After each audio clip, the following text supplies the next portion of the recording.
Hi, I am Kristine McGlinchey-Yap. Thank you so much for joining the Moments of Clarity conversation series. Today, I am joined by Leena Lemos of Enlightenhood. Hello, Leena. Hi, thank you for having me. Thank you so much for being here with me today. It's just so funny because we've never met each other in person, but we know so much about each other through the beautiful. I mean, sometimes it can be really annoying, and as much as we criticize and talk crap about social media, it is also such a beautiful, transformative like community and experience because we get to meet people that we normally wouldn't be able to meet from all over the world. So I am in Miami and Leena is in New Jersey. And Yeah. Leena has a beautiful community called Enlightenhood. It is all about spirituality for moms and just embracing and accepting your spiritual path and really the path to motherhood. And when I was starting my community, Mommas, and I was doing like research and like, finding all these things about mindfulness and conscious parenting, I stumbled across Enlightenhood and I stalked it, of course, naturally, what any like good person would do. And I was like, oh my gosh. And I will admit, I was kind of like that part of me that was like cringing to be small was like, how am I going to occupy the space? Like, well, she already has a community, like I'm not needed. And it's just funny the ways that we like treat ourselves like that because we like talk ourselves out of things. And that was just me like, well, I'm not going to commit to this because, she already has it like covered. And it's interesting because we align very much, but we also have such different like paths too. And what I've learned is that we really have to embrace that. When we find ourselves saying like, there's no space for me here, which we tend to do a lot, especially as women. We're like, oh, there's no space for me here. Who wants to listen to what I have to say? Like, why should I even share this? Like, the ways that we like talk ourselves out of pursuing our soul's mission. And I very much did that with Enlightenhood. I was like, man, she even has a clever name. Like, what? This, like, why didn't I think of Enlightenhood? And like all the things. So it was just so funny. But then I was like, no, like this is beautiful. Like more people, like there should be more Mommas, more Enlightenhoods. Like there's space and there's enough for everyone. But like as women, we are taught to pursue lack. Like, no, there's not enough to go around. We that plays out in our careers, in our everyday lives. So that was really what I found interesting because the moment Leena and I connected, because of course our paths were that it wasn't going to end with follows on social media, like the moment that we connected, it was like we knew each other forever. And it's like, yeah, we have the same mission. Like we want to empower women, but we will do it so differently and so beautifully. And the people who are drawn to this community are just amazing women, but there's people who are drawn to my community, and like the communities intersect and overlap, which is such a beautiful blessing. And I even said, like, when I first spoke to Leena on the phone, like a couple months ago, I was like, it's kind of like low-key creepy because we have the parallel lives too. It's like, I'm an ex-PR person, Leena's an ex-PR person. Like, your daughter is only like a couple months older than my daughter. So it's like when I saw your daughter doing all the things, I was like, oh my gosh, like my daughter's gonna be doing that. So it was just so funny, like how many parallels like we had to each other's story. So I just thought that was like really beautiful, and I'll just let you, go on to share like your mission and Enlightenhood and kind of like how you got into it. Yeah, so it's so funny you say that because the same exact thing happened to me with the Mindful Mamas Club. Oh, I had the idea for Enlightenhood or something similar, and then I saw that that came out. I was like, now I can't do anything. mhm. But so for me, it really took just starting to have those initial conversations with women to see how needed it still was. And I think for me, it became clear that my role in this was much more about spirituality and much more about making spirituality more grounded, because while I do think that social media does allow us to connect and find like-minded women, it also has a really funny way of adding just like this sparkly fluff to spirituality. Yeah. Where, yes, see, where it just doesn't truly depict what it actually is and what it can actually do for us as women and mothers. And it really took a while for me to truly honor that and truly own that. And with the interview you just did for me, you were saying how it took you a while to honor the power of the mother and the power of the woman. And for me, even starting Enlightenhood, that was still a journey I had to go on too. Mm. So Enlightenhood started probably my third trimester is when I got the download. That was just one word, Enlightenhood. And I had no idea what I was going to do with it, but I just felt this call that I was just meant for something that wasn't PR that I was doing. I didn't feel fulfilled trying to spin and hype up someone else's dream. It just, I was being so called towards this inner work and this inner calling that I just couldn't ignore it. And I actually, similar to you, started this kind of inner work healing journey meditation before I became pregnant. And then it was really this decision to become a mom and that intentional self-healing, removing of that emotional baggage for motherhood that I think really opened the door for Enlightenhood. But again, I didn't really get that far on my journey when I started, because by the time I had kind of creaked open the door, I became pregnant and I was so sick and everything just went out the window. And it wasn't until my third trimester when I was like, okay, I'm really over this at this point, that I was trying to figure out what those next steps were. And I didn't really see the full picture at all, because like you, cue imposter syndrome, who cares what I have to say?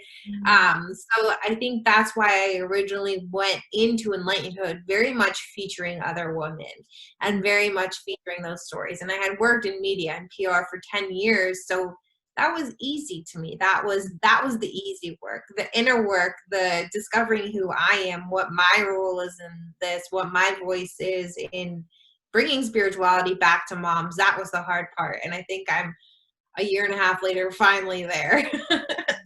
Maybe. I don't know.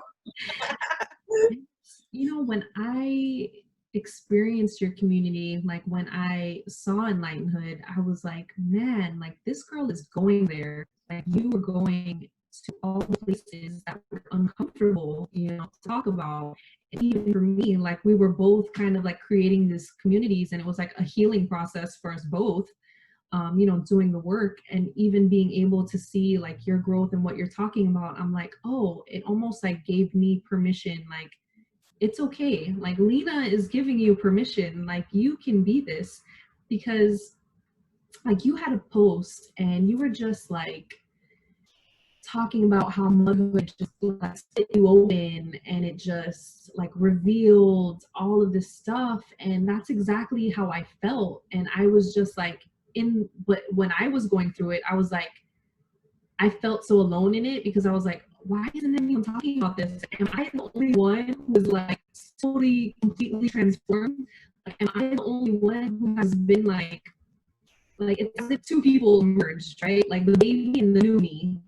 And you, for me, were like that guiding path, like that permission to be like, no, like other people feel the way that you do, you know, like that beacon of light shining, saying like you're not alone. Because I felt a little isolated and a little alone, because I was like, is motherhood supposed to like completely flip you on your head, like make you question everyone and everything?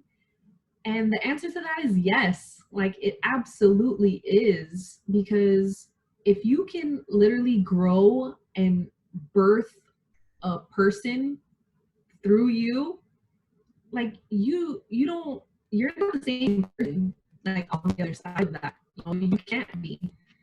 So, and it's just funny because you don't really know the impact like you have on someone else's life, like by sharing something to you that is like, whatever, I'm just gonna post this picture and this caption that I channel, and like I'll see where it lands, like how many likes I get.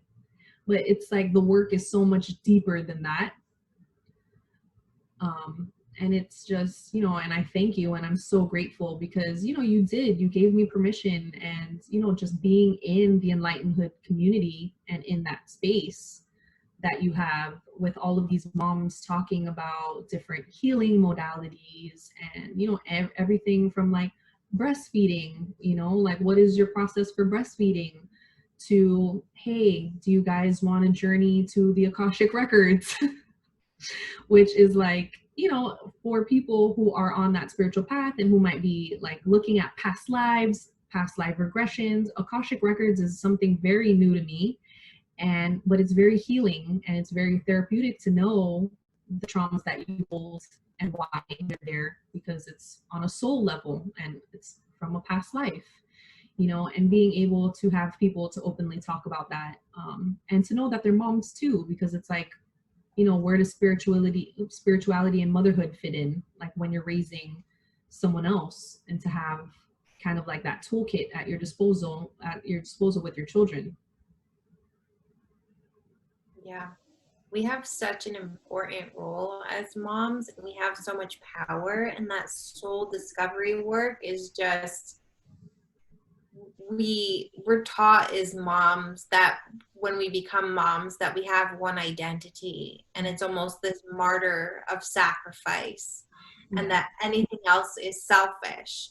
But as moms, we're the keepers of the past. We have this ancestral energy that we carry with us, and through our own work we get to choose what moves on to the future generations.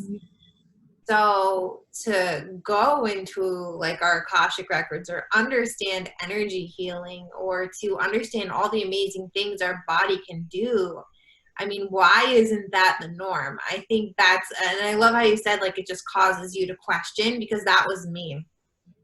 I felt like I was that person that was just sitting here like, hello, why is why are we not, why is this not a thing? So I just started asking questions, really.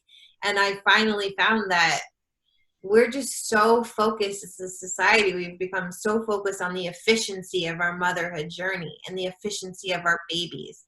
Like our worth as mothers is attached to the efficiency of, is our child eating? Are they sleeping? How much did they weigh when they were born? Like how long? It's all these numbers and things that do not even begin to scratch the surface of what's happening internally to us as moms. And the fact that we're not even told about how much power we have as women, what this ancient role of a matriarchy society looks like, the fact that we're not told any of that just keeps us so small, and keeps us thinking that we're alone, and keeps us thinking that we don't have the power to co-create our own life or our own healing at all. Yeah. And as you say that, like I think for a lot of people that is experienced as like shame also. Like, we're ashamed to allow ourselves to be big and to be seen and to be heard. And like you were saying, like, mothers are the gatekeepers of the future, right? Like when we birth children, like we're cultivating our future, like collectively. So, you nurturing and taking the time to heal yourself so that you can be more present and more mindful, and do the same for your child, and to show them the way, it has a big impact. And a lot of people don't realize that, because they're like, oh, I'm just one person. Like, this is my family and my child. We think everything is very linear and very, and we've seen it with the pandemic. We've seen how people can be closed-minded. Like one person, if one person is sick, the whole world is sick. Okay, that's the lesson we learned, right? So imagine that on like a soul level. So if one of our souls is sick, like we're just gonna keep passing that disease down and down and down. And we see that replay in racial trauma. Like look at all the racial injustice and the bias. Like that is just like trauma repeating itself. And we need to heal that. We need to heal those core wounds so that, we're raising our children mindfully so that we have a better future, so that in their future they don't have to worry about what color they are, they don't have to worry about who they love, they don't have to worry about like being judged and being called out. They could actually be who they are, and they don't have to worry about like these small things that become larger things when trauma is there. So it's really interesting. And, the light that you shine on, spirituality in general, which, women have just such a strong, like, resistance to, because we feel like, well, if I step out of the spiritual closet, like, people are going to think I'm weird or they could look at me funny. But you know what? I think there's more people, more women out there than there are not, who are wanting to come out and who are wanting a community to share with and say like, these are my rituals, this is what I do, this is what I honor. And it's nothing to be like ashamed of. You don't have to be embarrassed by it. It's very natural and it's inherent within us because this is who we are and this is who we came from. Yeah, it's in our DNA, really. This spiritual connection to each other, to the universe, to energy. And no matter whether you want to call it God or spirit or the universe or source, it's all just divine, higher power energy. And it's all the same thing. Yeah. And I've found, at least for me, that we don't even realize as women that we're carrying kind of generations of this fear because of the way that we were persecuted with our spiritual gifts and the way that we were persecuted as a collective, as women, with being out of the spiritual closet. So a lot of times that fear of judgment is so much deeper. And Right. I think that took me a really long time to figure out. So I'm like, why does this? Because yes, I feel like I'm going to be judged, but it just felt like a block so much bigger than that, because I think we don't even realize that we're just carrying around. We don't realize how powerful we are and how powerful we could be. And it's just our ego saying, oh, hey, remember last time when you did that like 5 lifetimes ago when you were burned at the stake? Like, yeah, you should not do that. And we don't realize that we're carrying that energy with us still. Yeah. And exactly that, like if you look through the history, right? So, I had a friend who would joke like, oh, you like crystals? Like, what are you, like a pagan? Like you worship like nature and the stars, and it's become like, if we look throughout history, and these are just facts, okay? So if any of this is making anyone feel uncomfortable who is watching, like there's some growth there. Like you're feeling uncomfortable because you know this to be true within yourself, and you just have to allow yourself and surrender to the process and explore it. Because, throughout history, we've seen how the patriarchy has made women feel small and put us into a container because they couldn't control us. So throughout centuries and decades, like they called us witches for using herbal plant-based medicines to cure illness. And what are we doing now? We're finding, hey, plant-based medicines cure illness. All of the Western ways and all of the patriarchal systems and systems of oppression that have been used, we're deconstructing that and we're finding new ways to be. And even through like burning women at the stake, Mary Magdalene, like suppressing her story and not allowing her to rise to the level as Jesus, just exploring all the ways throughout history that like the Catholic and the Christian churches told us that, oh no, you can't worship the stars, like there's nothing you can learn from the stars, like zodiac, like all of that, that's like demonic or whatever.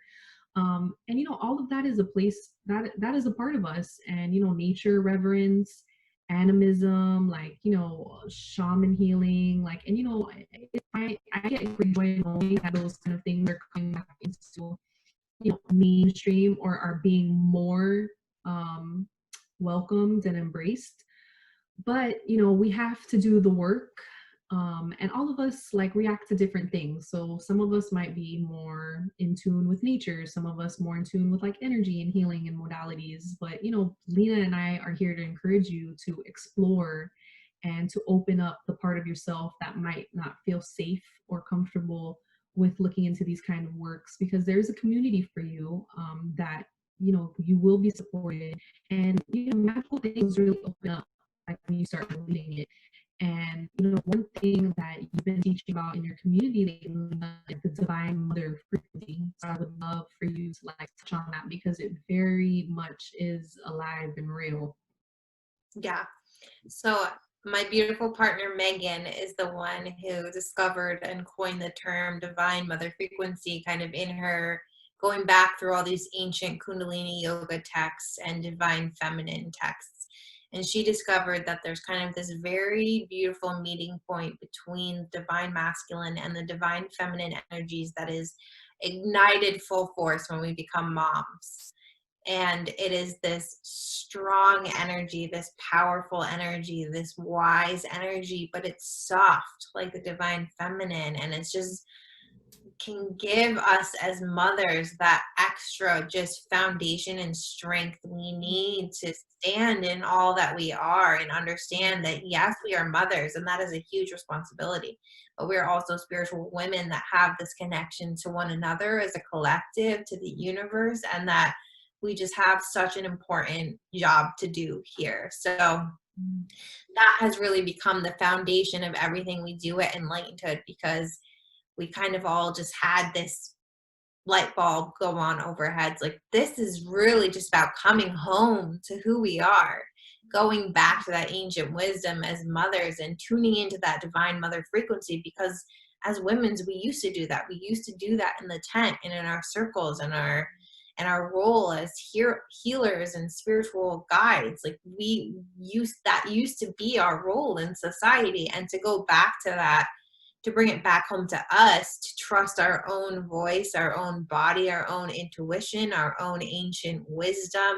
That is such a powerful thing. And the world is kind of doing that too. We see now with the pandemic and just everything that is happening out there, that we're starting to realize that everything in the patriarchy perhaps wasn't the most sustainable, to say it really nicely. Yeah.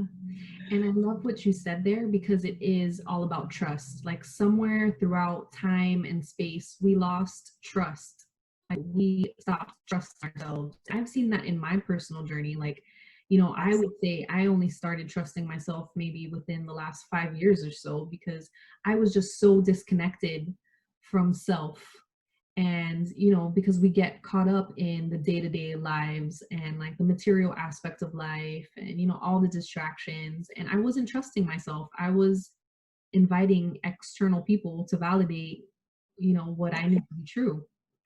So I really love that you said, the divine mother frequency is really about trusting ourselves and trusting other women.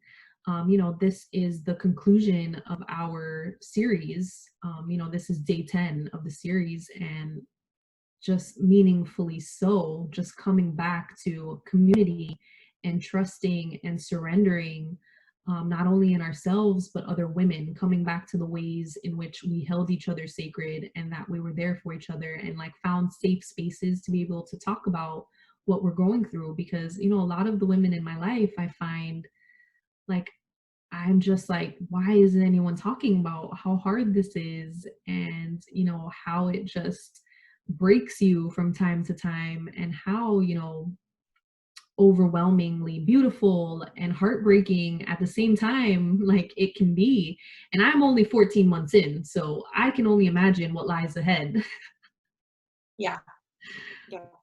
No, it's so true. And I think there's also just something so beautiful about being surrounded by other women who acknowledge that and are also showing up to put in the work to do that hard, uncomfortable stuff, Right.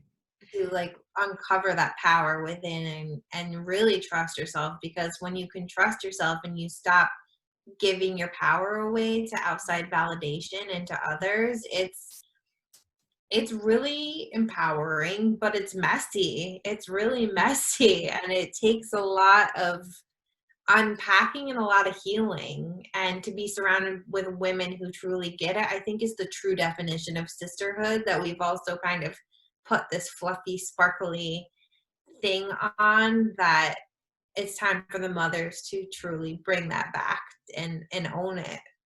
Definitely, definitely. And there's just something like so beautiful that shifts for you, like energetically, when you're in that space of, I'm holding space for your growth, and I know that you're holding space for mine. Like, when that energy and that intention is set, and as mothers, we need resources, we need toolkits, and spirituality just provides us with resource and toolkits, and it just reminds us that we can go within and have all of the knowledge and the power that we need, to not only sustain us but to sustain our families. And it's not a selfish practice, it's not a dark practice, but it's very much one that our soul is calling us to, and our highest self is calling us to. And at the end of the day, like, we're working in light, we're co-creating. We are acknowledging and honoring, and whatever that looks like for you, like whether you're a medium, but you're trying not to be a medium, like whether you are an energy healer but you don't really want to, like, we intuitively know what gifts we have, we just like brush them off. Well, that makes me feel uncomfortable, so I'm just gonna stop talking about it. But once we really like own those gifts, and once we really like embrace them and learn about them and like accept them, beautiful things happen for us. We're able to help other people in our lives, we're able to help ourselves. And it sounds strange, like, I find myself a lot saying, I know this sounds weird, but Yes. and, Yeah. it's comforting when the person you're talking to is like, oh, that doesn't sound weird, or like, oh, girl, I experienced that too, because we often doubt ourselves. Like, we receive messages or like feelings and emotions, and we're like, I don't really know what to do with this. But when we embrace our gifts, it's a really powerful thing to be able to share with other people. And that's what we're here for. We're here to be in service of other people and of ourselves. Yeah. It's so true. And yeah, but we're taught again that it's just, we're women are, the coin term is crazy, Mm, that everyone has to feel like, oh, she's a little crazy, and it's just like that go-to derogatory term about another woman.